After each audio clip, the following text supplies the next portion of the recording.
आवाज सर्वसामान्यांचा। मंत्रीपद हे खूप कमी वेळासाठी असतं। सगळं सहन करायची ताकद असली पाहिजे, म्हणून मी पहिल्यापासून तुमचा जयाभाऊच होतो आणि आजही आहे। तेव्हा याच नावाने मला हाक मारा, असे उद्गार दहिवडी येथील चैतन्य अकॅडमीच्या वर्धापन दिनाच्या निमित्ताने राज्याचे ग्रामविकास मंत्री जयकुमार गोरे यांनी काढले। मंत्री जयकुमार गोरे पुढे म्हणाले, दहिवडी शहराचे वैभव वाढत चालले आहे आणि या देशाचे भवितव्य घडवणारे चैतन्य अकॅडमी दहिवडी यांचंही या वर्धापन दिनानिमित्त कौतुक केलं। या अकॅडमीला 18 वर्ष झाली आहेत आणि माझ्या राजकारणालाही 18 वर्ष झाली आहेत, असे उद्गार काढताच टाळ्यांचा कडकडाट झाला। मी आमदार झालो ही 4थी वेळ आहे, पण राज्याचा मंत्री झालो तेव्हापासून 2-4 ट्रक फुलं माझ्यावर पडली आहेत। त्यामुळे आता एवढं सुंदर काम फुलं टाकायचं जेसीबी या वाहनाला मिळालं आहे। प्रत्येक वेळी माझ्या कामाचं मूल्यमापन होत आहे। आता जबाबदारी मोठी आहे। राज्याची जबाबदारी घेत असताना ग्रामविकास खात्याची जबाबदारी आपल्या सर्वांच्या आशीर्वादाने मिळाली आहे। पुढे ग्रामविकास मंत्री जयकुमार गोरे म्हणाले, या तालुक्यात ज्यांनी मला मदत केली नाही त्यांनाही आनंद झाला आहे। माझ्या विरोधात उभे राहिलेले लोक माईक घेऊन माझं आता कौतुक करतायत, माझ्या पुढे येऊन सत्कार करतायत, त्याबद्दल मला अभिमान आहे। उशिरा का होईना माझा त्यांना अभिमान वाटला, त्यामुळे त्यांचा मला अभिमान वाटत आहे, असा अनेक जणांचा मान्यवरांचा हसत खेळत या कार्यक्रमाच्या वेळी मंत्री जयकुमार गोरे यांनी चिमटा काढला। यावेळी या ठिकाणी करिअर घडवणाऱ्या मुलांना आणि या संस्थेला पुढील वाटचालीसाठी ग्रामविकास मंत्री जयकुमार गोरे यांनी शुभेच्छा दिल्यात। दहिवडी शहराचं वैभव वाढवत असलेली आणि या देशाची नवी पिढी घडवणारी ही चैतन्य अकॅडमी आणि या अकॅडमीचा 18 वर्ष आणि 18वा वर्धापन दिन या निमित्तानं होत असताना आपल्या सगळ्यांसोबत उपस्थित असलेले खटावचे माजी आमदार आणि भारतीय जनता पक्षाचे ज्येष्ठ नेते सन्माननीय डॉक्टर दिलीप रायगावकर साहेब, जिल्हा परिषदेचे माजी शिक्षण सभापती सन्माननीय गुंगे काका, राजेंद्र खाडे, गावात काय फुलं शिल्लक ठेवली का नाही मला माहिती नाही, सगळी फुलं गोळा करून माझ्या डोक्यावर टाकलेली आहेत, त्यामुळे डोक्यावरचं वजन पण वाढलेलं आहे।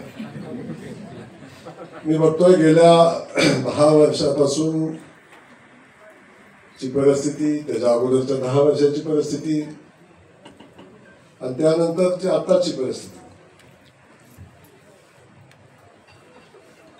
अकॅडमीला 18 वर्ष झाली आणि माझ्या राजकारणाला 18 वर्ष झाली।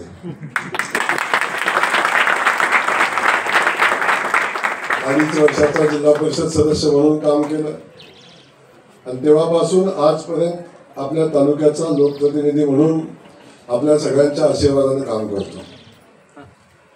डॉक्टर साहेब, मी बघतोय की जेव्हापासून मी या राज्याचा मंत्री झालो, आमदार झालो 4थी वेळ आहे, पण राज्याचा मंत्री झालो तेव्हापासून 2-4 ट्रक फुलं माझ्यावर टाकले असले आतापर्यंत। अगदी शिरवळमध्ये प्रवेश केल्यापासून जेसीबीला काम नव्हतं म्हणून चर्चा व्हायची आणि मी आमदार झाल्यापासून जेसीबीला काम आहे आपलं फुलं टाकायचं। मग एवढं सुंदर काम जेसीबीला पण कधी मिळालं नसेल। कायम दगडात काम करणारा जेसीबी, कायम घाणीत काम करणारा जेसीबी, कायम कठीण काम करणारा जेसीबी, आता त्या जेसीबीतनं काका फुलं टाकायचं काम, म्हणजे जेसीबीला पण अगदी बरं वाटत असेल की असंच काम मला रोज असावं। पण हे सगळं होत असताना आज बघितलं आपण सगळ्यांनी प्रचंड मोठ्या प्रमाणावर स्वागत केलं, सगळ्यांनी फुले टाकली आणि फुलं टाकत असताना एक जबाबदारी आपल्या सगळ्यांच्या वतीनं किंवा एक जबाबदारीचं ओझं या निमित्ताने त्याची डॉक्टर साहेब जाणीव होते। हे सगळं सोपं वाटत असलं, सगळं बरं वाटत असलं, सगळ्यांना आनंद वाटत असला तरी सुद्धा हा आनंद महिना, 2 महिने, 4 महिने, 6 महिने टिकतो।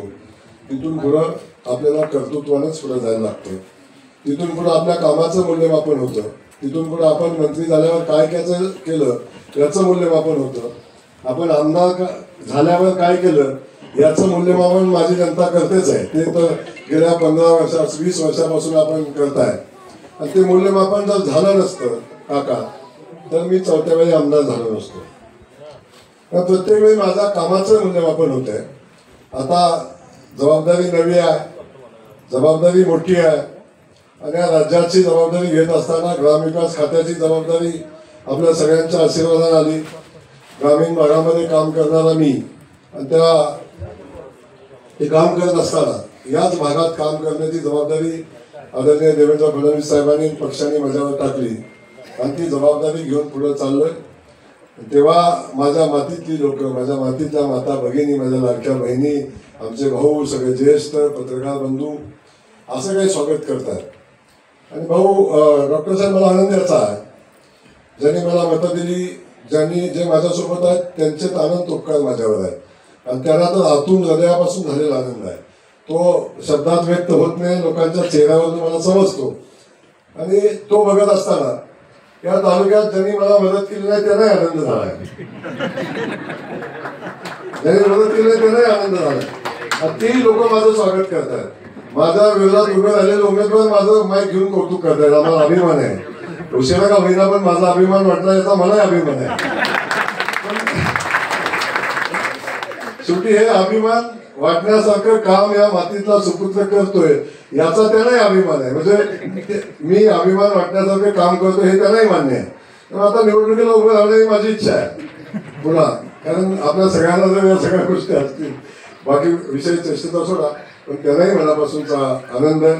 सोबत असणाऱ्यांना नसणाऱ्यांना सुटेल मातीतला सुपुत्र आपला राज्याच्या मंत्रिमंडळामध्ये जातो, राज्यामध्ये काम करायची जर संधी मिळते, हे मानच्या मातीला हे भाग्य नशीब कधी येईल असं वाटलं नव्हतं अनेकांना. ठीक आहे, तुमच्या सगळ्याच्या आशीर्वादानं, या मानदेशी मातीच्या जनतेच्या आशीर्वादानं हे सगळं जमलं. आणि जेव्हा आपण बघतोय की आता ही जबाबदारी घेऊन आपण पुढे चाललोय, अजून मी फुलातनं बाहेरच पडत नाही, अजून खालन सत्कारातनं बाहेरच पडत नाही. कानात शिक्षक संघटना येतात, सगळ्या संघटना सांगतात भाऊ कसं म्हटलं 12 तारखेपर्यंत थांबा, आता 12 नंतर आपण बघू. पण हे सगळं करत असताना आज मी ज्या चैतन्य अकॅडमीमध्ये आलो, शेवटी एक लक्षात घ्या, जशी माझी परीक्षा होते 5 वर्षांनी, तशी चैतन्य अकॅडमीची परीक्षा पण प्रत्येक वर्षाला होत असते. विद्यार्थ्यांची परीक्षा नाही, ती परीक्षा होते की ज्या विद्यार्थ्यांना घडवण्याचा प्रयत्न केला त्यातील किती विद्यार्थी यशस्वी झाले त्याच्यावर त्यांच्या कामाचं मूल्यमापन होतं. आणि जर 18 वर्षही अकॅडमी एवढं भव्य इमारत ग्राउंड हे सगळं जर करत असेल तर मला वाटतंय आपण इथं लावलेले फोटो बघताय की अजून याच्यापेक्षा जास्त असतील मला वाटते. हे त्यांनी केलेलं काम आहे, त्यांनी घडवलेले विद्यार्थी आहेत की ते आज देशाच्या सेवेमध्ये, राज्याच्या सेवेमध्ये, विविध क्षेत्रामध्ये काम करतायत. म्हणून ही अकॅडमी पुढेपर्यंत चालू आहे, आतापर्यंत चालू आहे. आणि अकॅडमी चालवत असताना, हे घडवत असताना त्याला मला प्रचंड मेहनत असते. तो सगळ्यांना तिथं बसून आशीर्वाद देतो. कुणाची तुलना परमेश्वरासोबत करायची, देवासोबत करायचा कधी प्रयत्न करू नका. जमिनीवर राहू द्या. आणि आपण जो तुळशीचा हार घातला या विठ्ठलाच्या पाया जाणार हे आनंद आहे आपल्याला. पण आपण काय मर्यादा सगळ्यांनी पहा एवढीच मनापासूनची विनंती करतो. एवढ्यासाठी सांगतो मी, मंत्री झाल्यापासून सांगतोय की मंत्रीपद हे खूप कमी वेळासाठी असते, खूप कमी वेळासाठी असते. ते कधी जाईल, मग कुणाला दिव्याची गाडी जाते, मोकळा होतो. सगळं सहन करायची ताकद असली पाहिजे. पण जयाभाऊ हे पद माझं मी मरेपर्यंत पण काढून देऊ शकतो. मी जाताना मी जयाभाऊ म्हणूनच जाईन, काही अडचण नाही. ते पद माझ्याविषयी महत्वाचं आहे. जयाभाऊच म्हणत चला, मंत्री बोलले म्हणायची आवश्यकता नाही, बाकी काय गरज नाही. एवढंच सांगतो. पुन्हा एकदा आपल्याला धन्यवाद देऊन थांबतो. जय हिंद, जय महाराष्ट्र. आपल्या परिसरातील महत्त्वाच्या बातम्या पाहण्यासाठी मायभूमी न्यूज चॅनलला यूट्यूबवर सबस्क्राईब करा आणि बेल आयकॉन प्रेस करा.